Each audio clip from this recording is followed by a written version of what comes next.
A Billionaire Sheikh's card got declined. But what the maid's daughter did when she saw it shocked everyone. The sheik was a man of untouchable wealth, his name whispered in boardrooms from London to Tokyo.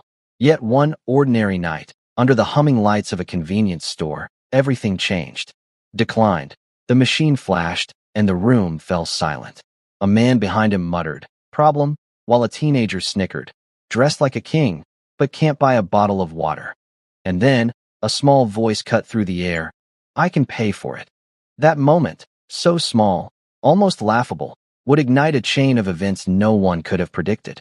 It wasn't about wealth, or power, or even pride. It was about something far greater. And what began as a moment of humiliation inside a dusty corner store would unravel into something no one could have predicted. This is the story of how one girl, with nothing but a wallet and a belief in kindness, changed the life of a man who thought he had everything. Just before we dive in, let us know in the comments where you're watching from today. We love seeing how far these stories reach. And make sure you're subscribed so you don't miss tomorrow's special video. Now let's jump back in. Enjoy the story. His world was built on gold, but in that moment, all he saw was red. The sheik, a man who could buy kingdoms, stood frozen as the machine declared him unworthy. A small girl with hair like spun sunlight watched him, her hand clutching a worn, leather wallet. The sterile, fluorescent lights of the convenience store hummed, a monotonous sound in the sudden, sharp silence. Sheikh Tariq al-Jamil, a name that echoed in the boardrooms of London, Tokyo, and New York, stared at the credit card reader. The word declined glowed with an impudent red, a color he usually only saw on the velvet interiors of his custom-built cars. A man behind him, his worn work boots smudged with dirt, shifted his weight. "Problem?" he asked, his voice rough around the edges. Tariq didn't turn. He was used to people speaking to him with a certain reverence, a hushed respect. This man's tone was flat, impatient. It was ordinary. And that was the problem. Tariq was not an ordinary man. He slid another card from his wallet, this one a sleek, black rectangle of metal, reserved for purchases that could fund a small nation. He tapped it on the reader with a flick of his wrist. Declined. The cashier, a young woman with a name tag that read Brenda, chewed on her lower lip. "Sir, I can try it again." "Don't bother," Tariq said, his voice a low growl. The accent, a smooth blend of Oxford English and soft Arabic, was usually enough to command attention. Here, it just seemed to make him more of a spectacle. A teenager further back in the line snickered. "Dude's dressed like a king, but can't buy a bottle of water." His friend chimed in. Maybe his camel's parked outside and it ate his cash. The laughter, though muffled, felt like a physical blow. Tariq's shoulders, usually ramrod straight, tensed. He was dressed in a bespoke suit, the fabric a whisper of silk and wool that cost more than the entire inventory of this sad little store.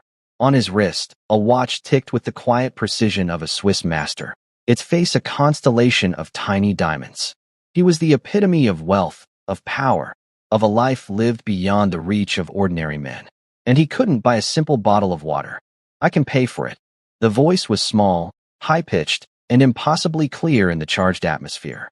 Tariq turned, his eyes slowly adjusting to the source of the sound. A little girl, no older than 10, stood beside him. Her hair was a cascade of messy blonde curls, and her eyes, the color of a summer sky, were fixed on him with a startling intensity. She was small, with scuffed knees and a faded t-shirt that had probably seen better days. In her outstretched hand, she held a worn, brown leather wallet. It was the kind of wallet a man might carry, creased with age and softened by years of use. Tariq stared at her, then at the wallet, a flicker of something unfamiliar, confusion, perhaps, in his dark eyes. "I don't need your money, child. But your cards don't work," she said, her logic simple and unassailable. "And you look thirsty." She pushed the wallet closer to him. "My mom says you should always help someone who needs it. It's what heroes do." A woman at the back of the line sighed dramatically. "Oh, for heaven's sake. Now the kid's trying to bail out the rich guy. This is better than television." Brenda, the cashier, looked like she wanted the floor to swallow her whole. "Sir, do you want the water or not?" Tariq felt a muscle in his jaw tighten. He should leave. He should walk out of this store, get back into his waiting limousine, and forget this ever happened. But he couldn't. The girl's unwavering gaze held him captive. There was no pity in her eyes, no judgment. Just a simple, unadorned offer of help. "What is your name?" he asked, his voice softer than he intended. Abigail, she said. But my mom calls me Abby. Well, Abby, he said, crouching down to her level, the expensive fabric of his suit creasing. That is a very kind offer. But I assure you, I can afford the water. Then why is the machine saying no? She asked, her brow furrowed in genuine confusion. Before Tarek could answer, a woman's voice cut through the air. Abigail, there you are. I told you to wait for me by the magazines. A woman in a simple, clean maid's uniform hurried towards them. Her face was etched with worry, her hands twisting a corner of her apron. She looked at Tarek, her eyes widening at his expensive suit and the air of authority that clung to him like a second skin. Then she looked at her daughter and at the wallet in her hand. I am so sorry, sir, she said, her voice trembling slightly. She's not bothering you, is she? Not at all, Tarek said, his gaze still on Abby. Your daughter was just offering me a loan. The woman, Susan, blushed. Abby, put that away. That's your great-grandpa's wallet. You know you're not supposed to take it out. Abby clutched the wallet to her chest. But he was a hero, Mom, and he would have helped. Susan looked from Tarek to her daughter, her expression a mixture of embarrassment and pride. I'm sorry, sir. My grandfather, he was a soldier, a war veteran. He taught us to always look out for people. Tarek stood up, his towering height seeming to fill the small space. He looked at the mother, at her worn-out shoes and her tired eyes, and then at the daughter, with her fierce loyalty and her simple, unwavering belief in doing the right thing. He had been surrounded by people his entire life, by assistants and advisors and bodyguards. But in that moment, in that cheap, brightly lit convenience store, he felt a loneliness so profound it almost stole his breath. He reached into his pocket and pulled out a money clip, peeling off a crisp $100 bill. He handed it to Brenda. For the water, he said, his voice firm. And for everyone else in the line.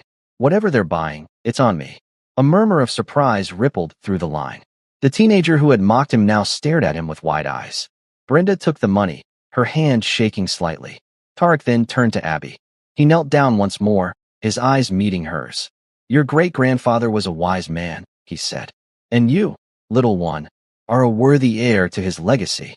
He then stood, gave a slight nod to Susan, and walked out of the store without another word. The limousine, a long, black shadow against the setting sun, was waiting for him at the curb. As he slid into the plush leather seats, he could still feel the weight of the little girl's gaze, a gaze that had seen not a billionaire sheikh, but just a man who was thirsty.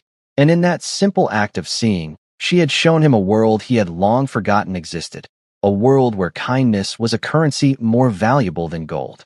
He had come to this small, forgotten town to finalize a business deal, a multi-billion-dollar acquisition that would add another jewel to his already heavy crown. But as the limousine pulled away from the curb, leaving the convenience store and the little blonde girl behind, Tarek had a feeling that the most significant transaction of his life had just taken place, and it had cost him nothing at all. The car moved with a silent, electric grace, insulating him from the world outside. His driver, a stoic man named Franklin, kept his eyes on the road, betraying no awareness of the scene that had just unfolded. Tarek's phone buzzed on the seat beside him. It was his chief of staff, Marcus Thorne, a man whose entire existence was dedicated to ensuring Tarek's world ran without friction. Sir, Marcus's voice was crisp, efficient. The issue with your cards has been resolved. A security flag was triggered by the unusual location. It won't happen again. Fine, Tarek said, his voice flat. He stared out the window at the passing landscape of small houses and dusty fields. It was a world away from the gleaming steel and glass towers of his usual domain. Also, a reminder that the final meeting with the Henderson family is scheduled for 9 a.m. tomorrow. Their legal team sent over the final papers. It's a standard closing. They've accepted our terms. They had no choice, Tarek murmured. The Henderson farm was a sprawling piece of land, the last holdout against his company's plan to build a massive distribution hub. He had offered them a price that was, by all accounts, generous. But it wasn't about generosity. It was about acquisition. It was about winning. Indeed, sir, Marcus said. Old man Henderson is sentimental, but his sons are practical. They understand the value of progress. Progress. Tarek rolled the word around in his mind. He had always seen himself as an agent of progress, a man who built things, who created empires. But looking out at the fading light of the afternoon, He wondered what progress looked like to the people who lived in these small, quiet towns. Did it look like a distribution hub? Or did it look like a little girl offering her great-grandfather's wallet to a stranger? He ended the call without another word and leaned his head back against the cool leather. He was staying in a sprawling, modern mansion on the outskirts of town, a sterile glass box that had been rented for him, complete with a full staff that moved with the silent efficiency of ghosts. It was a place designed for a man like him, a place of isolation and quiet luxury. But for the first time in a long time, he found himself craving something else. He thought of the girl, Abby, of her clear, unafraid eyes, and of her mother, Susan, with her tired face and her quiet dignity. He had seen a flicker of something in her eyes as well, a fierce, protective love for her daughter that was as potent as any army. On a whim, he leaned forward. Franklin, turn the car around. Franklin glanced at him in the rearview mirror, his expression unreadable. Sir, take me back to that convenience store. Franklin did as he was told, the big car executing a smooth, silent turn. A few minutes later, they were back in front of the store. The line was gone. The teenager and his friend were nowhere to be seen. It was just an ordinary store on an ordinary street. Tarek got out of the car, the evening air cool on his face. He walked into the store, the little bell above the door chiming softly. Brenda, the cashier, looked up, her eyes widening in surprise. Can I help you, sir?" she asked, her voice a little shaky. "I believe I left something here," Tarek said, his gaze sweeping the store. He didn't know what he was looking for. He just knew he wasn't ready to leave this place, this feeling, behind. And then he saw it. A small, stuffed rabbit, its fur a little worn, sitting on the floor by the magazine rack. He remembered Abby clutching it while she waited for her mother. He walked over and picked it up. It was a simple thing, probably bought for a few dollars at a store much like this one. But in his hand, it felt significant. He turned to Brenda. "The woman and her daughter who were here earlier, do you know them?" Brenda nodded. "Susan and Abby?" "Yeah, they live just a few blocks from here. Susan, she cleans houses. Mostly for the rich folks up on the hill." She paused, then added, "She's a good person. Works hard." Tarek looked down at the rabbit in his hand. "Thank you," he said. He paid for another bottle of water, this time with $100 bill from his clip, and told her to keep the change. Then he walked out of the store and got back into the car. "Franklin," he said, his voice quiet but firm, "I need you to find out where Susan and Abby live." The next morning, Tarek sat in his temporary mansion, the Henderson file open on the table in front of him. The numbers were clear, the projections solid. The deal was a masterpiece of corporate strategy, a move that would consolidate his power and add another billion to his net worth. But he couldn't focus. His mind kept drifting back to the convenience store, to the little girl with the blonde curls and the stuffed rabbit. He had sent one of his security team to the house Franklin had located. The man had returned with a simple report, a small, rented house in a modest neighborhood, a place where a woman who cleaned houses for a living would raise her daughter. Marcus called again, his voice tight with controlled urgency. "Sir, the Hendersons are here. Their lawyer is with them. Are you ready?" Tarek looked at the file, at the cold, hard numbers that represented a family's legacy, a piece of land that had been in their name for generations. He thought of Old Man Henderson, the sentimental one, and his practical sons. "Tell them I'll be there shortly," he said. But instead of getting up, he picked up the stuffed rabbit from the table. He turned it over in his hands, feeling the worn fabric, the simple stitching. He thought of Abby's words. "My mom says you should always help someone who needs it. It's what heroes do." And then he made a decision. It was a decision that went against every instinct he had honed over a lifetime of ruthless business dealings. It was a decision that would make Marcus question his sanity. It was a decision that would cost him millions. But in that moment, it was the only decision that felt right. He stood up, leaving the Henderson file on the table. He walked out of the mansion, the stuffed rabbit in his hand, and got into the waiting limousine. "Where to, sir?" Franklin asked. "Take me to Susan and Abby's house," Tarek said. "And then, I have a new offer to make to the Hendersons." The Henderson farm wasn't just land. It was a living history of a family. Generations had been born and had died on that soil. Old Man Henderson, a man with hands as rough as tree bark and eyes the pale blue of a winter sky, had resisted Tarek's offers for months. Not because the money wasn't good, but because he couldn't imagine a world where that land didn't belong to his family. His sons, however, saw things differently. They saw the struggling farm, the mounting debts, the endless work for dwindling returns. They saw Tarek's offer as a lifeline, a chance to escape a legacy that had become a burden. When Tarek walked into the conference room, the tension was palpable. The Henderson sons, Mark and David, sat on one side of the long, polished table, their faces a mixture of hope and anxiety. Their lawyer, a slick man in a suit that was a size too small, fiddled with his pen. Old man Henderson sat at the head of the table, his back ramrod straight, his expression grim. He looked at Tarek with a quiet disdain, the look of a man who has already lost everything that matters. Marcus stood by the window, his posture rigid. He gave Tarek a look that was a mixture of relief and stern disapproval. "Sir," he said, his voice a low hiss. "You're late." Tarek ignored him. He walked to the head of the table and sat down, placing the stuffed rabbit gently on the polished wood in front of him. The Henderson sons stared at it, then at Tarek, their confusion evident. The lawyer cleared his throat. "Sheikh Al-Jamil, we have the final papers here. If you'll just sign." Tarek held up a hand, silencing him. He looked at old man Henderson, his gaze direct and unwavering. "Mr. Henderson," he said, his voice calm and clear, "I have a new offer for you." Mark, the older son, spoke up. "A new offer? We've already agreed to your terms." "Your sons have agreed." Tarek corrected him gently. "You have not." He leaned forward, his hands clasped on the table. "I am withdrawing my original offer." A stunned silence filled the room. The lawyer's pen clattered to the table. Mark and David exchanged panicked glances. Old man Henderson's expression didn't change, but a flicker of something, surprise, perhaps, entered his eyes. Marcus stepped forward, his face pale. "Sir, may I have a word with you in private?" "That won't be necessary, Marcus," Tarek said, his voice firm. He turned his attention back to the Hendersons. "My new offer is this. I will not buy your farm." David, the younger son, found his voice. You can't do that. We have an agreement." "You have a piece of paper," Tarek said. "I am offering you something more valuable. I am offering you your legacy." He then laid out his new proposal. He would invest in their farm. He would provide the capital to modernize their equipment, to improve their irrigation, to hire the staff they needed to make the farm profitable again. He would help them set up a direct-to-market business, selling their organic produce to the high-end restaurants in the city. He would, in essence, become their partner, not their conqueror. And in return, he wanted a small percentage of the profits, enough to make it a sound investment. But more than that, he wanted them to set aside a portion of their land for a community trust, a place where local children could come to learn about farming, about nature, about the value of working the land. The room was silent as he spoke.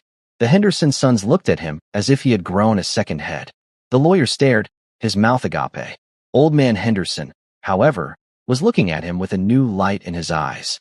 The disdain was gone, replaced by a cautious, hesitant respect.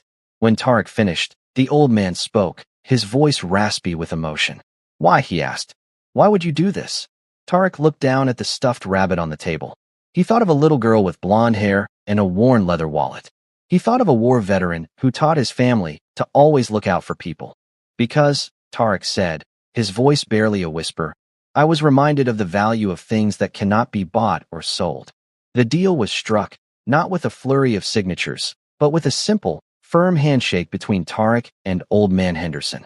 The sons, after a moment of stunned silence, slowly began to smile. The lawyer, still baffled, began to shuffle his papers, his carefully constructed world thrown into disarray. As Tarek left the room, Marcus fell into step beside him, his face a mask of disbelief. "Sir, I must advise you, this is unorthodox. You're leaving millions on the table." "I'm gaining something far more valuable, Marcus," Tarek said.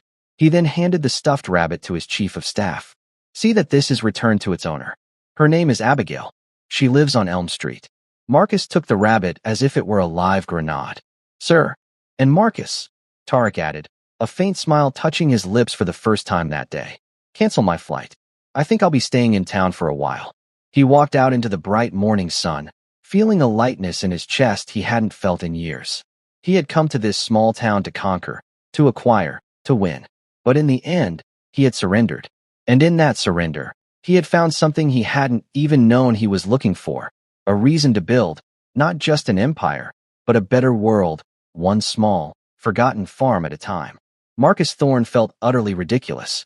He, who had negotiated multi-million-dollar deals and navigated the treacherous waters of international finance, was standing on the porch of a small, slightly dilapidated house, holding a one-eyed, plush rabbit. The house needed a new coat of paint. A bicycle with a flat tire lay on its side in the patchy front yard. It was, in Marcus's estimation, a portrait of profound mediocrity. He smoothed down his tie and knocked on the door. It was opened a moment later by Susan, Abby's mother. She was wearing jeans and a simple t-shirt, her hair pulled back in a ponytail. She looked tired, but her eyes were sharp, intelligent, and wary. She looked from Marcus's immaculate suit to the limousine parked at the curb, a silent, Black Panther in the quiet suburban street. "Can I help you?" she asked, her hand resting on the doorframe, not quite inviting him in. "Miss Susan?" Marcus began, his voice taking on the smooth, placating tone he used with difficult clients. "My name is Marcus Thorne. I work for Sheikh Tariq Al-Jamil." Susan's expression tightened. A flicker of fear, or perhaps anger, crossed her face. "We don't want any trouble. My daughter was just trying to be kind." No, of course," Marcus said quickly, holding up the stuffed rabbit as if it were a peace offering. "There is no trouble. On the contrary, Sheikh Al-Jamil was very touched by your daughter's gesture. He believes she may have left this in the convenience store yesterday." Susan stared at the rabbit, her eyes softening. Bun, she murmured. "Abby has been heartbroken. Thank you." She reached out and took the toy, her fingers brushing against Marcus's. Her hand was calloused, the hand of a woman who worked. "It was my pleasure," Marcus said, feeling an uncharacteristic pang of something he couldn't quite name. Pity? Respect? It was all very confusing. "The Sheikh also wanted me to give you this." He produced a thick envelope from his inner pocket. "He understands that a single mother's life can be challenging. He hopes this will be of some assistance." Susan looked at the envelope as if it were a snake. "I can't accept that. I assure you, it is given with the utmost respect," Marcus insisted. "There are no strings attached." "People like him always have strings," Susan said, her voice low and fierce. "Tell your boss we don't need his charity. We take care of our own." She clutched the stuffed rabbit tighter, as if it were a shield. Before Marcus could formulate a response, the door creaked open wider, and Abigail peeked out from behind her mother's legs. "Is that the man from the store?" she asked, her voice a bright, curious chirp. Susan put a protective hand on her daughter's shoulder. "Go back inside, Abby." But Abby ignored her. She looked at Marcus, her blue eyes wide. "Did you tell the thirsty man thank you for buying everyone's stuff?" Marcus was taken aback. He had been prepared for suspicion, for greed, even for tears. He had not been prepared for the simple, unadorned gratitude of a child. He knows you are grateful," he stammered. "Good," Abby said, nodding seriously. "Mom says you always have to say thank you. It's what heroes do." She then disappeared back into the house, leaving Marcus standing on the porch, the thick envelope still in his hand, feeling more out of his depth than he ever had in a boardroom. Susan's expression was a complex mixture of pride and exasperation. She looked at Marcus, then at the envelope. "Please," she said, her voice softer now. "We can't. But you can thank him for us. For the rabbit." And with that, she closed the door, leaving Marcus alone on the porch with the rejected charity and the lingering scent of lemon-scented cleaning supplies. As he walked back to the limousine, he felt a grudging admiration for the woman. She had a spine of steel and a daughter who believed in heroes. Perhaps, he thought with a wry smile, this little town wasn't so mediocre after all. Tariq, meanwhile, was discovering a world he had only ever seen from the window of a private jet. He spent the next few days at the Henderson farm, not as a conqueror, but as a student. He traded his bespoke suits for jeans and a simple work shirt, his polished Italian shoes for a pair of sturdy boots. He walked the fields with Old Man Henderson, listening to the old man talk about the soil, the seasons, the delicate dance of sun and rain. He learned to mend a fence, to drive a tractor, to feel the satisfaction of a day's hard labor under a wide-open sky. The Henderson sons, Mark and David, watched him with a mixture of awe and suspicion. They couldn't understand why a man who could buy the world would choose to spend his time fixing a broken irrigation pipe. But as the days passed, they saw the genuine interest in his eyes, the respect with which he listened to their father, and their suspicions slowly began to melt away, replaced by a grudging friendship. One afternoon, as Tariq was helping Old Man Henderson repair the roof of a barn, the old man paused. wiping the sweat from his brow with the back of a weathered hand. "You know," he said, his voice a low rumble, "I was wrong about you." Tarek stopped hammering, turning to look at the old man. "How so? I thought you were just another rich man, coming here to take what you could get. But you're not like that. You're a builder." He gestured to the fields, green and lush under the afternoon sun. "You're helping us rebuild this place. Our home." Tarek looked out at the rolling hills, at the neat rows of crops, at the farmhouse nestled in a grove of ancient oak trees. He thought of the glass and steel towers he had built, the monuments to his own ambition. They were impressive, certainly, but they were cold, sterile things. This place was alive. It had a heart, a soul. "I think," Tarek said, his voice quiet, "I am the one who is being rebuilt." That evening, as he sat on the porch of the farmhouse, watching the sun dip below the horizon in a blaze of orange and purple, a car pulled up the long, dusty driveway. It was Susan's car, an old, slightly battered station wagon. She got out, and Abby scrambled out after her, clutching Bun Bun, the stuffed rabbit. Susan walked towards the porch, her steps hesitant. She was holding a large, foil-covered dish. "Mr. Henderson said you were staying for dinner," she said, her voice a little shy. "I thought I'd contribute. It's just a casserole." Old man Henderson, who had come out onto the porch, beamed at her.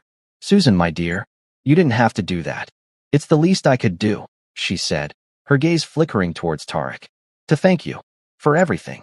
Abby, however, had no such reservations. She ran up the porch steps and stopped in front of Tarek, her eyes shining. "You're the thirsty man," she said, as if it were the most wonderful discovery in the world. Tarek smiled, a genuine, unforced smile that reached his eyes. "And you're the hero with the wallet," he replied. She held up the stuffed rabbit. "Thank you for finding Bun Bun. He was very scared." "I'm glad he's safe now," Tarek said, his voice soft. They ate dinner on the porch as the stars began to appear in the darkening sky. The food was simple, hearty, and delicious. The conversation was easy, flowing from stories of the farm to Abby's adventures in the 3rd grade. For the first time, Tarek saw Susan relax. He saw the worry lines around her eyes soften, heard the genuine warmth in her laughter. He learned that her great-grandfather, the war veteran, had been awarded a medal for bravery, for pulling 3 of his fellow soldiers out of a burning tank. He had come home from the war a hero, but had never spoken of it. Instead, he had poured all his energy into his family, into his community, teaching them the simple, profound lessons of courage, kindness, and looking out for one another. That worn leather wallet Abby carried was his, a tangible link to a legacy of quiet heroism. As the evening wound down, and Susan began to gather her things, Tarek walked with her to her car. "I want to apologize," he said, his voice low, "for my associate, Marcus. He was clumsy. I did not mean to offend you with my offer of money." Susan looked at him, her expression unreadable in the dim light. "You didn't offend me," she said. "You just don't understand. We don't have much, but we have our pride. It's all we have, sometimes." "I am beginning to understand that," Tarek said, "and I respect it more than you can know." He looked up at the vast, star-dusted sky. "In my world," he said, his voice thoughtful, "pride is about acquisition, about power. Here, it seems to be about something else entirely. It's about knowing who you are," Susan said simply, "and what you stand for." She got into her car, and Abby waved to him from the passenger seat. He waved back, a strange ache in his chest.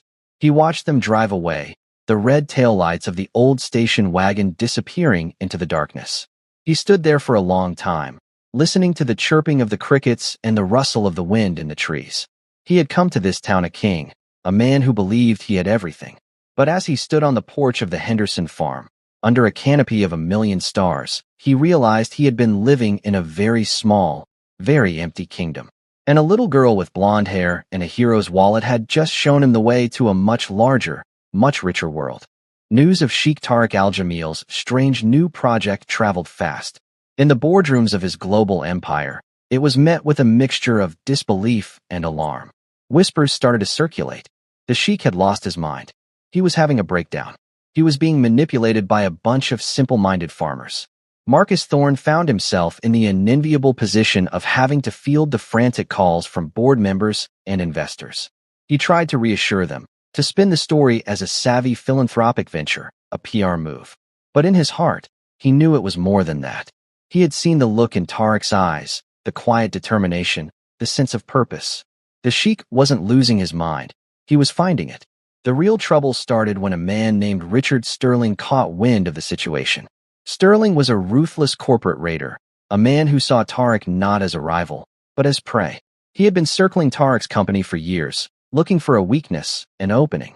And now he saw one.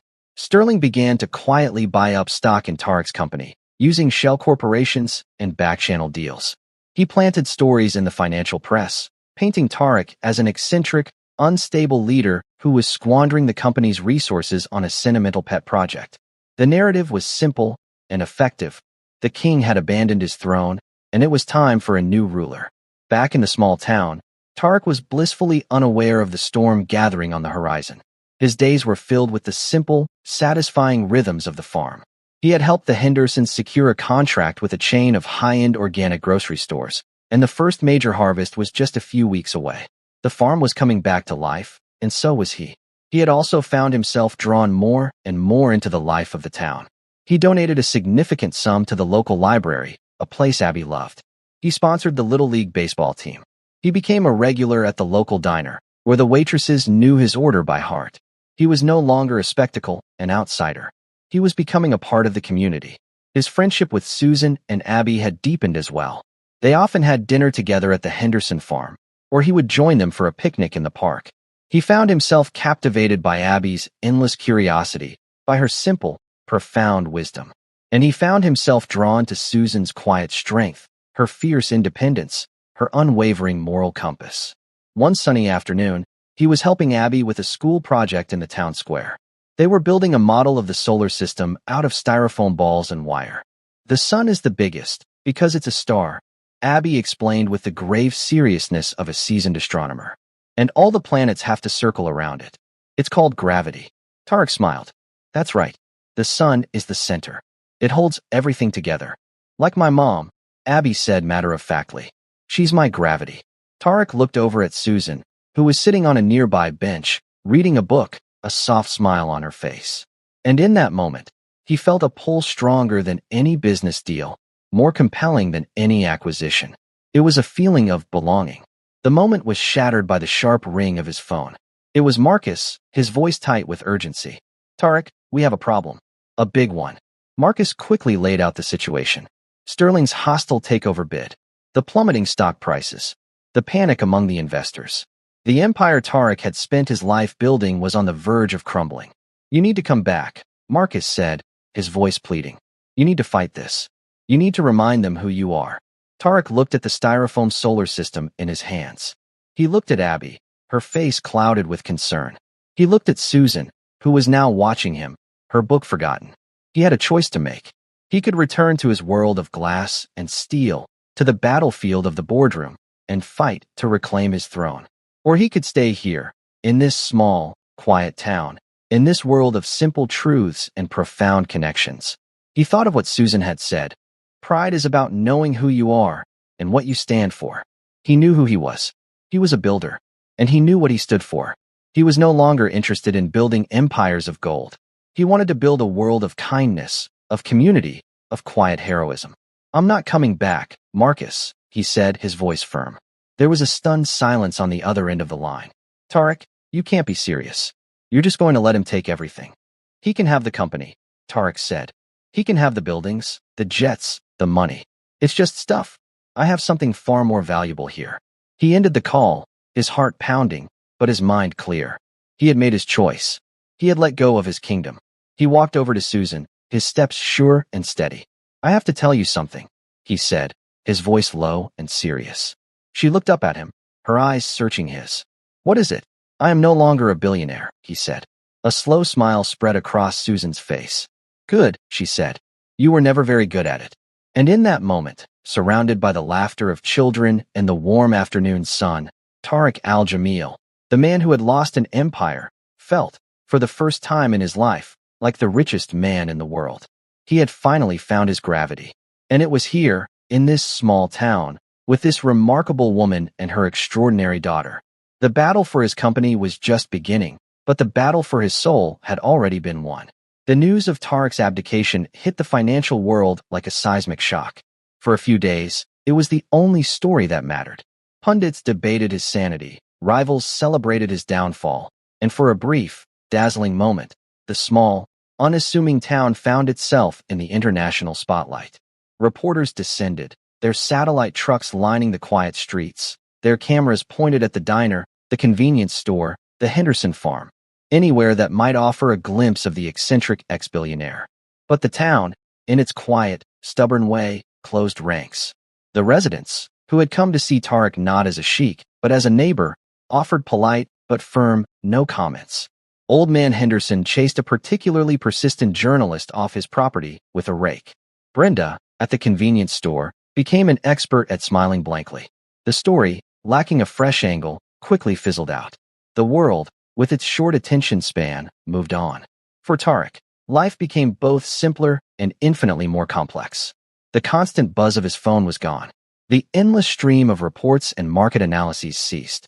The weight of an empire was lifted from his shoulders, and in its place was a quiet sense of freedom he had never known. But there was also a gnawing uncertainty. He had defined himself by his wealth, his power, his ability to shape the world to his will. Who was he without it? He moved out of the sterile mansion and into a small, rented cottage on the edge of town, a place with a leaky faucet and a garden overrun with weeds. He used the last of his personal funds to settle his affairs, a process that was both humbling and liberating. He owned nothing but his clothes, a few books, and the pair of work boots he'd bought at the local hardware store. Susan and Abby were his anchors in this strange new reality. They helped him paint the cottage, their laughter echoing in the empty rooms. Abby, with a seriousness that belied her age, taught him how to plant a vegetable garden, showing him how to coax life from the soil. Susan, with her quiet, steady presence, taught him the value of a shared meal, of a simple conversation, of a life built not on grand gestures, but on small, everyday acts of kindness. One evening, as they sat on his porch, watching the fireflies begin their nightly ballet, Tariq confessed his fears to her. "I feel adrift," he said, his voice low. "I spent my whole life building things. Now, I don't know what to build." Susan looked at him, her gaze clear and direct in the fading light. "Maybe," she said gently, "it's not about building things anymore. Maybe it's about tending to them." She gestured to the small garden, to the neat rows of tomato and cucumber plants. "You didn't build this garden. The seeds did that. You just gave them a place to grow." Her words settled in his heart, a simple truth that resonated more deeply than any corporate philosophy. He was no longer a king. He was a gardener. And that, he realized, was a far nobler calling. But the world he had left behind was not finished with him yet. A week later, a long, black car, even more ostentatious than the one Tariq had once used, rolled into town. It stopped in the town square, and a man in a perfectly tailored, shark gray suit stepped out. He was tall, with slicked-back silver hair and a smile that didn't reach his cold, calculating eyes. It was Richard Sterling. He hadn't come alone. With him was a team of lawyers and developers, their faces hard, their briefcases full of contracts and blueprints. Sterling had not just taken over Tariq's company. He had absorbed its assets, its power, its ambition, and he had come to finish what Tariq had started. He called a town meeting. The old community hall was packed. Sterling stood at the podium, a picture of polished, predatory charm. He spoke of progress, of jobs, of a bright new future for the town. He unveiled a large, glossy artist's rendering of his vision, the Henderson farm, paved over, replaced by a massive, soulless distribution hub, exactly as Tariq had once planned. Sheikh Al-Jamil had the right idea, Sterling said, his voice dripping with condescending magnanimity. He just lacked the will to see it through. He got sentimental. I, on the other hand, am a businessman. I understand that progress requires sacrifice. A low murmur rippled through the crowd. Old Man Henderson stood up, his voice shaking with a mixture of age and fury. "That's not progress, Mr. Sterling. That's destruction. That's our home you're talking about paving over." Sterling's smile sharpened. "It's my property now, Mr. Henderson. I bought the bank that holds your mortgage. A mortgage, I might add, that is significantly in arrears. The partnership you had with Sheikh Al-Jamil is null and void. The farm, the land, it all belongs to me." The color drained from Henderson's face.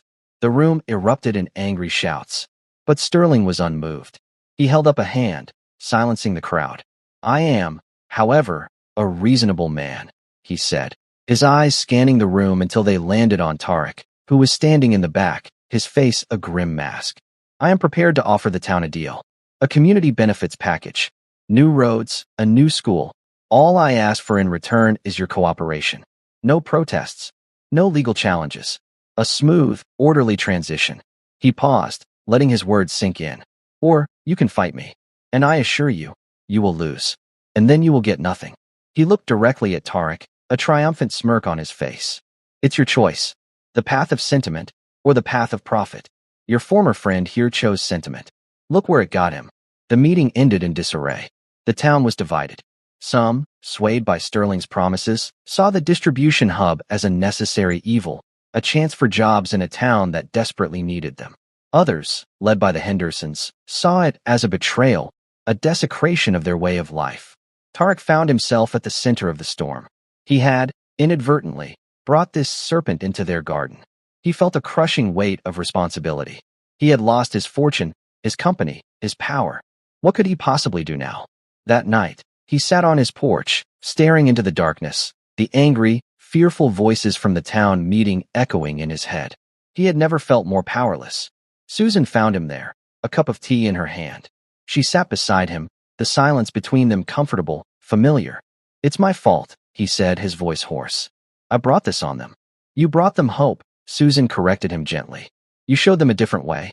That's not your fault. But I can't fight him, Tarek said, a note of despair in his voice. I have nothing. He is everything. Susan reached out and took his hand.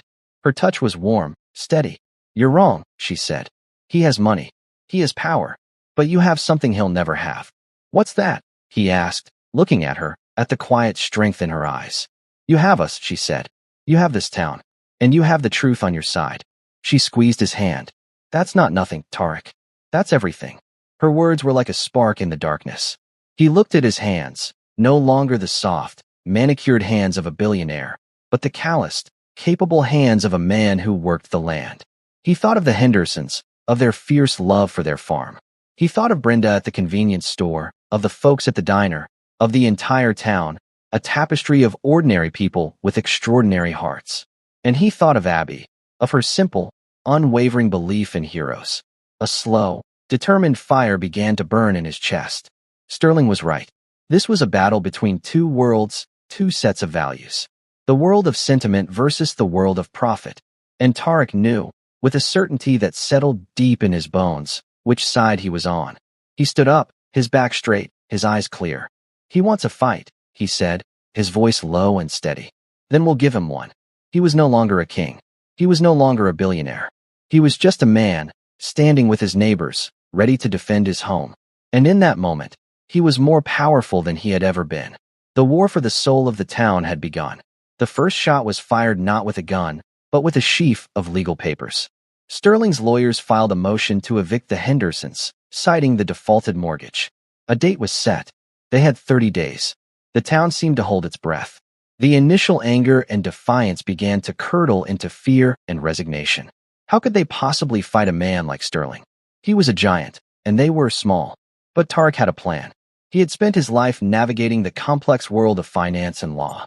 He knew that giants, for all their strength, often had fragile ankles.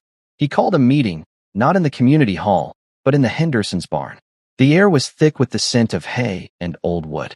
He stood before the gathered crowd, farmers, shopkeepers, teachers, the heart and soul of the town, and laid out his strategy. We cannot fight him on his terms, Tarek said, his voice echoing in the cavernous space. We cannot outspend him, but we can outsmart him, and we can outlast him. His plan was twofold. First, the legal battle. He had spent days in the town library, the one he had helped fund, poring over old maps and property records. And he had found something. A forgotten covenant in the original town charter, a clause that protected agricultural land from industrial development. It was a long shot, a legal loophole that Sterling's high-priced lawyers had overlooked in their haste. It wouldn't stop him forever, but it would buy them time. The second part of the plan was a battle for public opinion. Sterling wants to paint us as sentimental fools, standing in the way of progress, Tarek said. We need to show the world who we really are. We need to tell our story. And so they did. They launched a campaign, not with expensive ads, but with something far more powerful, their own voices. A young teacher started a blog, posting daily stories about the farm, about the town, about the lives that would be destroyed by Sterling's project. A local photographer, who usually shot weddings and high school portraits, began documenting the beauty of the landscape Sterling wanted to pave over. His photos, stark and beautiful, began to circulate online.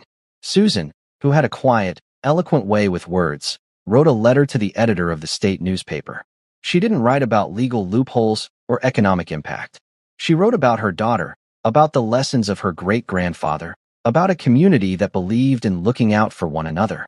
She wrote about a different kind of progress, one measured not in dollars, but in human decency. The story began to catch on. It was a classic David and Goliath tale, and people were drawn to it. Small donations started to trickle in, enough to hire a scrappy, idealistic young lawyer who was willing to take on their case pro bono. News crews, the same ones who had dismissed the town as a passing curiosity, began to return, this time with a different narrative. They were no longer covering the fall of a billionaire. They were covering the rise of a community. Sterling, insulated in his corporate headquarters, was enraged. He saw the growing resistance not as a genuine movement, but as a personal insult, a final act of defiance from the man he had deposed. He doubled down, filing more lawsuits, sending his lawyers to harass and intimidate the townspeople. The pressure was immense. People were scared. The 30-day eviction deadline loomed like a guillotine. But something had shifted. The fear was still there, but it was now mixed with something else, a stubborn, resilient hope. They were no longer a collection of individuals. They were an army of gardeners, of shopkeepers, of teachers, an army led by an ex-billionaire with nothing to his name, but a fierce determination and a community that had his back. The day of the eviction hearing arrived. The small-town courthouse was overflowing. Tarek stood with the Hendersons, their young lawyer by their side, a mountain of paperwork on the table in front of them.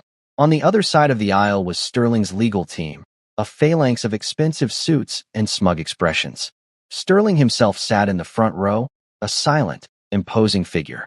He looked at Tarek, a look of cold, confident disdain in his eyes. He believed he had already won. He had the money, the power, the law on his side. But Tarek met his gaze without flinching. He had something Sterling didn't. He had a story to tell. A story of a town, of a farm, of a little girl who believed in heroes. And he was ready to tell it. The judge entered the courtroom, and a hush fell over the crowd. The battle for the soul of the town was about to reach its climax. Sterling's lawyer, a man whose name was as sharp and expensive as his suit, laid out their case with brutal efficiency. The facts were simple, he argued. A loan had been made. The loan was in default. The property, therefore, was forfeit. It was business, clean and uncomplicated. He presented documents, signed and sealed, that spoke a language of numbers and obligations, a language that left no room for sentiment. When it was their turn, the town's young lawyer, a woman named Sarah, stood up. Her suit was not as sharp, her voice not as practiced, but her eyes burned with a conviction that Sterling's lawyer lacked. She didn't dispute the mortgage. Instead, she spoke of history. She presented the town charter, its pages yellowed with age, and pointed to the covenant, a nearly forgotten promise made by the town's founders to preserve the integrity of the land for future generations. This case is not about a loan, Your Honor, Sarah argued, her voice clear and steady. It's about a legacy. It's about whether a contract signed last month can erase a covenant made 200 years ago. It's about whether the definition of value is limited to what can be bought and sold. Sterling's lawyer scoffed, dismissing it as a desperate, romantic fantasy. But the judge, an older man with a weary but thoughtful face, leaned forward, his interest piqued. He allowed Sarah to proceed. The turning point came when Tarek was called to the stand. Sterling's lawyer was merciless. He painted Tarek as a failure, a fallen titan who had lost his nerve and was now leading a group of simple-minded townspeople on a futile crusade. Mr. Al-Jamil, the lawyer said with a sneer, you built an empire worth billions. You were a king of industry. And you gave it all up. Why? For a piece of dirt? For a child's fantasy about heroes? Tarek met his gaze, his expression calm. I did not give anything up, he said, his voice quiet but resonant. I simply traded one currency for another. When Sarah began her questioning, she didn't ask about business. She asked him to tell the court what had happened at the convenience store. And so, Tarek told them. He told them about the declined cards, about the humiliation, about the small girl with blonde hair who had offered him everything she had. In that moment, Tarek said, his gaze sweeping across the courtroom, landing for a moment on Abby, who sat between her mother and old man Henderson. I realized that I, a man who could buy anything, was bankrupt in the ways that truly matter. That little girl, with her great-grandfather's wallet and her simple belief in kindness, was wealthier than I could ever hope to be. He spoke of the farm, not as an asset, but as a living thing, a place of history and hope. He spoke of the town, not as a demographic, but as a family. He was no longer speaking as a sheik or a CEO. He was speaking as a neighbor. The judge listened, his expression unreadable. When the arguments were finished, a deep silence fell over the courtroom. The judge looked at the stack of documents from Sterling's lawyers, then at the fragile, yellowed charter presented by Sarah. This court acknowledges the legal standing of Mr. Sterling's claim regarding the mortgage, the judge said, his voice slow and deliberate. The debt is real. However, he paused, his gaze resting on the townspeople, on their anxious, upturned faces. This court also acknowledges that the law is not merely a collection of rules, but a reflection of a community's values. The covenant in the town charter, while old, speaks to a foundational value of this community, the preservation of its heritage. He declared that he was issuing a temporary injunction, halting the eviction.